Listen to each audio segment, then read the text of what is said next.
രാവിലെ പുറത്തോട്ടൊന്ന് ഇറങ്ങി ഇവിടെ ചെടികളോടൊക്കെ ഒന്ന് കുശലം പറഞ്ഞിട്ട് എന്തൊക്കെയുണ്ടെന്നൊക്കെ ഒന്ന് അറിയണ്ടേ. കാരണം നമ്മളുടെയൊക്കെ കാര്യങ്ങൾ അന്വേഷിക്കുമ്പോൾ ചെടികളുടെയൊക്കെ കാര്യങ്ങളും അന്വേഷിക്കണ്ടേ. അവർക്ക് എങ്ങനെയുണ്ട്, അവർക്ക് സുഖമാണോ ഒക്കെ ഒന്ന് അറിയണ്ടേ. അറിയാൻ മാത്രമല്ല, ഇതാണ് നമ്മുടെ ശതാവരിക്കുഞ്ഞ്. ഇതിന് ചെറിയ ചെറിയ മുള്ളുകളൊക്കെ ഉണ്ട് കേട്ടോ. കാരണം അവരെൻ്റെ കയ്യിലൊരു മുള്ള തറപ്പിച്ച്, കുഴപ്പമില്ല, പാവാണ് ആള് പാവാണെന്ന് മാത്രമല്ല നല്ല ഔഷധ ഗുണമുള്ളൊരു പാവം വള്ളിച്ചെടിയാണ്. അപ്പോൾ ഇതിനെ നമുക്ക് വേണമെങ്കിൽ ചട്ടിയിൽ വളർത്തി നല്ല അലങ്കാര സസ്യമാക്കിയിട്ടും വളർത്താൻ പറ്റും. അപ്പോൾ ഇത് നമ്മുടെ ഗന്ധരാജം.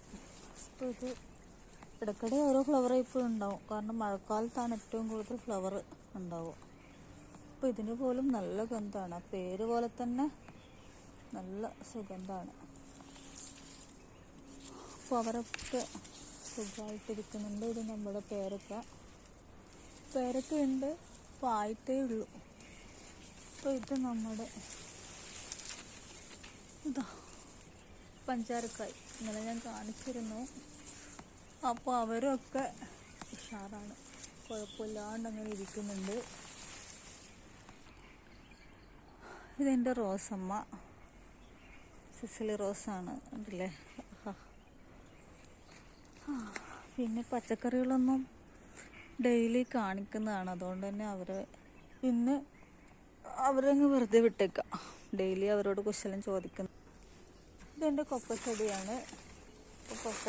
കൊക്കോ മെല്ലെ ചെറുതായിട്ടൊന്ന് പൂത്തിട്ടുണ്ട്. ഇപ്പോൾ കണ്ടോ, ഇതെൻ്റെ കവുങ്ങിൻ്റെ തൈകൾ കണ്ടോ, നന്നായിട്ട് വളരുന്നുണ്ട് കേട്ടോ. ഇപ്രാവശ്യം നട്ടതാണ്, എന്നാലും എല്ലാവരും നന്നായിട്ട് തന്നെ വളരുന്നുണ്ട്. ഇവർ രണ്ടുപേരെൻ്റെ വിയറ്റ്നാം അർലി കുഞ്ഞുങ്ങളാണ്. പക്ഷേങ്കിൽ കായ പിടിച്ച് തുടങ്ങിയിട്ടില്ല. ഇതിൻ്റെ ഇലകളൊക്കെ എന്താണോ ഒരു മഞ്ഞളിപ്പോലെ കാണുന്നുണ്ട്. ഈ ഇല കൊഴിയുന്ന സമയമായതുകൊണ്ടാണോ എന്നറിയില്ല. ആണോ?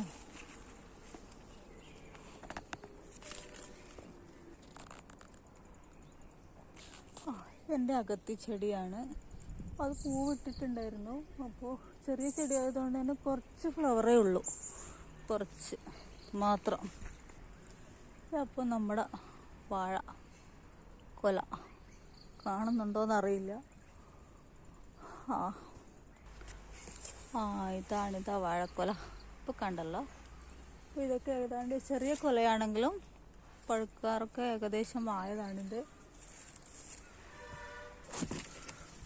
അപ്പോൾ ഇതിൻ്റെ കൊക്കോ കണ്ടോ, പൂത്തിട്ട് ഓരോന്നായിട്ട് പൂത്ത് പോകുന്നുണ്ട്. എന്നാലും അത് കാണുന്നത് ഒരു സന്തോഷമാണ്, ആ പൂവ് കാണുന്നത്.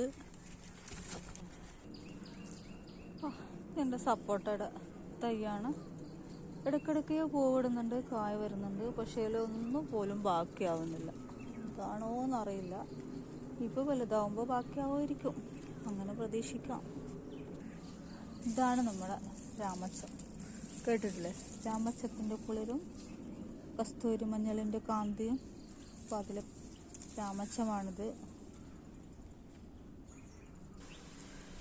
ഇത് വേറൊരു ടൈപ്പ് പേര. ഇതിൻ്റെ ഇലകൾ കാണില്ലേ, കുഞ്ഞിലകൾ. അപ്പോൾ കുഞ്ഞിലകൾക്ക് അതിനനുസരിച്ചിട്ട് വ്യത്യാസം ഉണ്ടാവും. ഇവിടെ ഉണ്ട് കേട്ടോ ഒരു വാഴ, ഉണ്ടല്ലേ, വാഴയല്ല, വാഴ കുടപ്പനൊക്കെ ഉണ്ട്. ഞാൻ ഇപ്രാവശ്യം നട്ട നെല്ലിമരാണ്, നല്ല ഉഷാറായിട്ട് വളരുന്നുണ്ട്. ഇപ്പോൾ വളർന്ന് കായ്ച്ചിട്ട് വേണം എനിക്ക് നെല്ലിക്ക പറിച്ചിട്ട് തിന്നാൻ. ഇവളെൻ്റെ പപ്പായക്കുട്ടി, പാവം, കണ്ടില്ലേ. വലയൊക്കെ ഇട്ട് കൊടുത്തിട്ട് പോലും ആരാണ്ട് തോണ്ടിയിട്ടുണ്ട്. പാവം, സാരില്ല കേട്ടോ.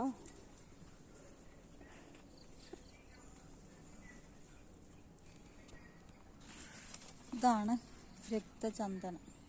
കണ്ടോ, ഇതൊക്കെ വളർന്നിട്ട് വേണം ഈ വിറ്റ് പണമാക്കാനൊന്നും ഇല്ല കേട്ടോ. വെറുതെ ഒന്ന് നമ്മുടെ പറമ്പിൽ ഇങ്ങനെ കിടക്കട്ടെ. രാമച്ചവും കസ്തൂരി മഞ്ഞളും ചന്ദനവും രക്തചന്ദനവും എല്ലാം ഇരിക്കട്ടെ. ഇതെൻ്റെ ഇലഞ്ഞിയാണ്. അപ്പോൾ ഇലഞ്ഞി പൂ മണത്തിന് മാത്രമല്ല, ഇലഞ്ഞി കായ്കൾ തിന്നാൻ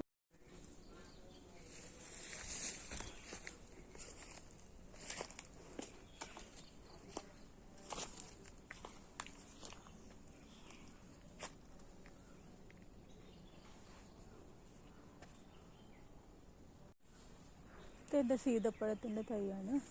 പക്ഷേ ഇതെൻ്റെ മോൻ ഇതിന് അറിയാതെ ഒരു കത്തിയെടുത്തൊരു വെട്ടി. അതുകൊണ്ടായിരിക്കണം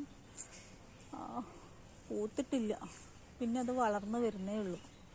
മെല്ലെ വളരട്ടില്ലേ, പാവല്ലേ, അത് വെട്ടൊക്കെ കിട്ടി നിൽക്കുന്നതല്ലേ, ഇല്ലേ, മെല്ലെ ഉണ്ടാവട്ടെ അല്ലേ. പക്ഷെ ഇതാണ് എൻ്റെ കറിനാരങ്ങയുടെ. പക്ഷെങ്കിൽ ഇപ്പോൾ പൂക്കുന്ന കാണുന്നില്ല, എന്താ ഇവർക്ക് പറ്റി. ഇതെൻ്റെ കറിനാരങ്ങ തൈയാണ്. എന്താണെന്നറിയില്ല, 2-3 വയസ്സൊക്കെ ആയി, വെയിലൊക്കെ കിട്ടുന്നുണ്ട്, പക്ഷെ അതിൽ പൂക്കുന്നില്ല. അതെന്താണ് ഇവർക്ക് പ്രശ്നം? ഇപ്പോൾ ഉള്ളവരോട് തന്നെ ചോദിച്ചേക്കാം, എന്താണ് പ്രശ്നം, എന്താണ് കിട്ടാത്തത്, എന്തുകൊണ്ടാണ് പൂക്കാത്തത്. അപ്പോൾ അവളെ തന്നെ പറയട്ടെ. അപ്പോൾ അതിനിടയിൽ കാണുന്നതാണ് നമ്മുടെ നമ്മുടെ വറക്കാനൊക്കെ ഉപയോഗിക്കുന്നതല്ല, ചൈനീസ് സിലോൺ ചീര, വേലിച്ചീര എന്നൊക്കെ പറയുന്ന സംഭവം. അപ്പോൾ ഇതാണ് നമ്മുടെ മുളക്, മീൻസ് കുരുമുളക്. ആകെ ഒരേയൊരു കുരുമുളകിൻ്റെ തൈ എന്ന് പറയാൻ പറ്റില്ല, നന്നായിട്ട് വളർന്ന വലിയതാണ്. അപ്പോൾ അതിൽ നിറയെ മേലോളമുണ്ട്. ബാക്കി കുറേ ഉണ്ടായിരുന്നു, അപ്പോൾ അതൊക്കെ പോയി. കുറച്ച് മരമൊക്കെ മുറിച്ചിരുന്നു, അപ്പോൾ അതിൻ്റെ കൂട്ടത്തിലതും പോയി. അപ്പോൾ ഇത് നമ്മുടെ കശുമാവിൻ്റെ എന്ന് വെച്ചാൽ പുതിയ ഇപ്രാവശ്യം നട്ടതാണ്. ഇനി ഇത് മുറിച്ച് കളയണമെന്നറിയില്ല, പൂത്തിട്ടുണ്ട്. എന്തായാലും കളഞ്ഞിട്ടില്ല, അതിനെപ്പറ്റി വ്യക്തമായിട്ട് അറിയാത്തതുകൊണ്ട് ഞാനത് കളഞ്ഞിട്ടില്ല, നശിപ്പിച്ചിട്ടില്ല, അവിടെ ഇരിക്കട്ടെ. കാരണം ഒരു കശുമാവിനെ താങ്ങാനുള്ള ആരോഗ്യം, മാങ്ങയെ താങ്ങാനുള്ള ആരോഗ്യമുണ്ട് ഈ ഭാവം കുഞ്ഞു ചെടിക്ക് ആയിട്ടില്ല. കറിവേപ്പില ഉണ്ടല്ലേ, നല്ല തഴച്ച് വളർന്നിട്ടുണ്ട്. കുറേ കാലം ഇങ്ങനെ മുരട്ടിച്ച് നിന്നായിരുന്നു, പിന്നെ പെട്ടെന്ന് തഴച്ച് വളർന്നു, അവിടെ ഇരിക്കട്ടെ അല്ലേ. അത് നാടൻ ചാമ്പ നട്ടിട്ട് കുറേ കൊല്ലങ്ങളായി, പക്ഷേ മണ്ണിൻ്റെ പ്രശ്നം കൊണ്ടാണെന്ന് തോന്നുന്നു വളർച്ച കുറഞ്ഞ്. ഇപ്പോൾ ഏതാണ്ട് നല്ല വളർച്ചയുണ്ട്, ചെറുതായി കായം പിടിച്ചു തുടങ്ങിയിട്ടുണ്ട്. ഇത് നമ്മുടെ നാടൻ പുളിമരം ഇരിക്കട്ടെ, പറമ്പിലൊരു പുളിമരവും കൂടി ഇരിക്കട്ടെ.